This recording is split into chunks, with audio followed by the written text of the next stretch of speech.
Paris, 3 de julho de 1971. Um homem de 27 anos é encontrado numa banheira, sem sinais de violência, sem testemunhas, sem explicação oficial definitiva.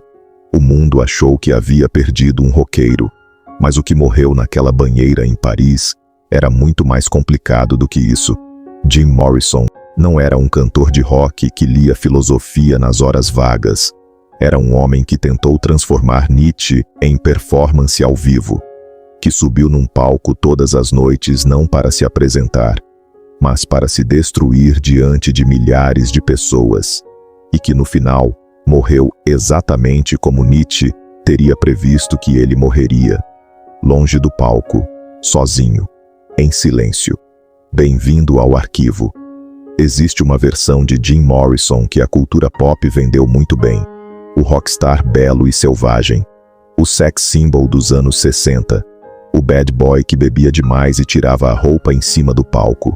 Essa versão existe, mas ela é a superfície. Jim Morrison se formou em cinema pela UCLA.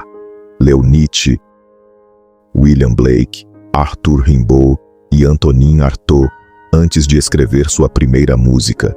Seus cadernos de poesia eram densos, carregados de referências filosóficas e literárias.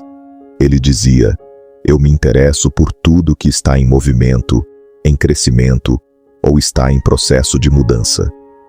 Isso não é a fala de um rockstar. É a filosofia do devir, a ideia central de Nietzsche de que a existência não é um estado fixo, mas um fluxo constante, que o ser humano não é uma coisa pronta, mas um processo que nunca termina. Morrison sabia disso antes de subir num palco pela primeira vez. A questão é o que ele decidiu fazer com esse conhecimento.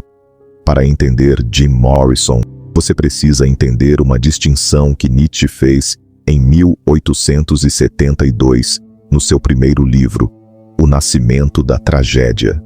Nietzsche disse que a arte e a vida oscilam entre dois princípios opostos: o apolíneo, a ordem, a forma, a razão, a beleza organizada, o sonho, a ilusão de controle, o dionisíaco, o caos, o instinto, o êxtase, a dissolução do ego, a embriaguez, a verdade crua que a ordem tenta esconder. Dioniso era o deus grego do vinho, da festa e do caos. Os rituais dionisíacos da Grécia Antiga não eram festas, eram cerimônias de transformação, onde os participantes perdiam a si mesmos para encontrar algo maior. Nietzsche dizia que a civilização ocidental havia suprimido o dionisíaco em nome de uma falsa ordem apolínea, que estávamos todos vivendo uma mentira organizada. Jim Morrison leu isso e decidiu ser dionisíaco ao vivo. Não como metáfora, como prática.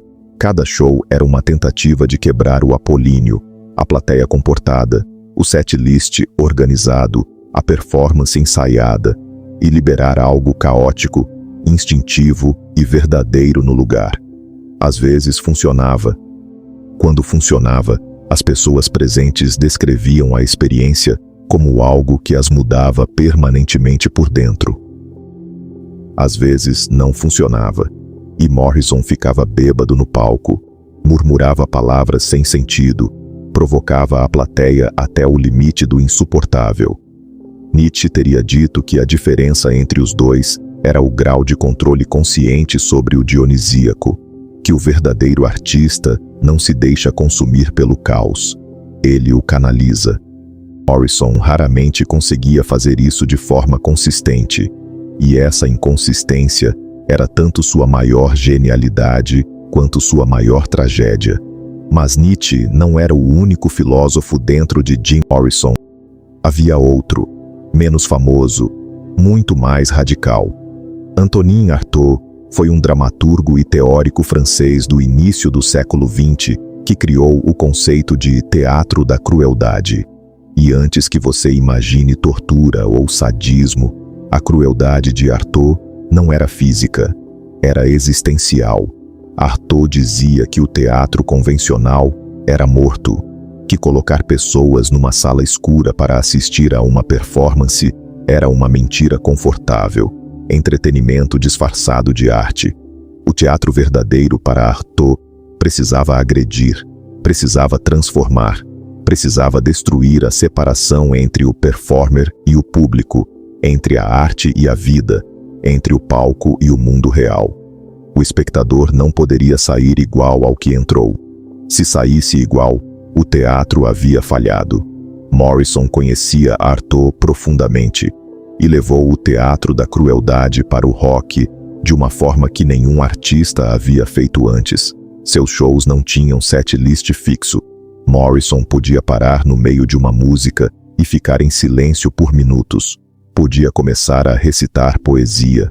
Podia descer do palco e confrontar pessoas específicas na plateia. Podia provocar até o limite do insuportável. Em Miami, em março de 1969, ele foi além de qualquer limite. O show terminou com ele sendo processado por exposição indecente e comportamento obsceno. A acusação dizia que ele havia perturbado a paz. Morrison diria que essa era exatamente a função da arte. Artaud concordaria. Mas havia um problema fundamental no método de Morrison. Nietzsche e Artaud eram teóricos. Escreviam sobre o caos da existência em segurança relativa, nos seus quartos, nos seus cadernos, nas suas cabeças. Morrison estava tentando viver esse caos em tempo real, diante de milhares de pessoas, noite após noite, e o preço disso era enorme. Para acessar o estado dionisíaco que ele buscava, Morrison usava álcool e outras substâncias de forma crescente. O que começou como expansão de consciência tornou-se dependência. O que era método tornou-se compulsão. Nietzsche tinha um nome para o que acontecia quando o dionisíaco consumia o apolíneo completamente, quando o caos devorava toda a forma, toda a estrutura, todo o controle. Ele chamava de decadence, a decadência, o momento em que a força vital que deveria impulsionar a criação começa a se voltar contra o próprio Criador. Morrison estava em decadence desde pelo menos 1969. Ele sabia disso. Em entrevistas do período, falava sobre querer parar de se apresentar, sobre querer escrever, sobre querer ser reconhecido como poeta, não como ícone sexual de uma geração que ele não conseguia suportar. Em 1971, mudou-se para Paris com a namorada Pamela Corson.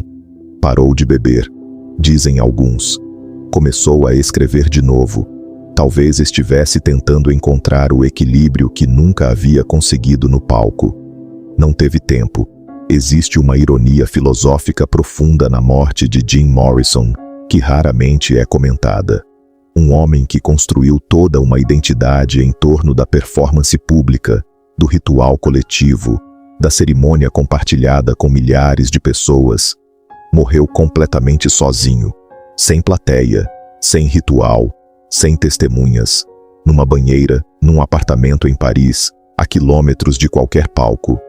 Nietzsche diria que há algo de verdadeiro nisso, que o dionisíaco, quando não é canalizado pela forma apolínea, não libera, devora, que a destruição do ego que Morrison buscava nos palcos era uma ilusão de transcendência, que no fim, todos os rituais terminam, e o que resta é sempre o indivíduo, sozinho com si mesmo.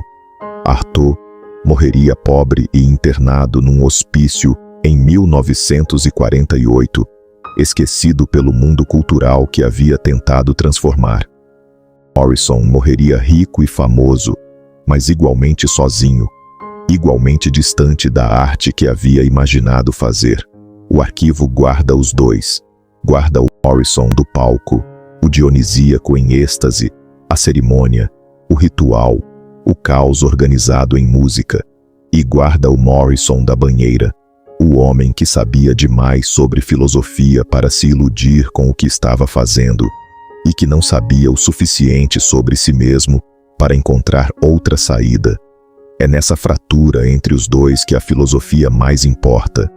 É onde o arquivo existe. Inscreva-se. Na semana que vem, abrimos outra gaveta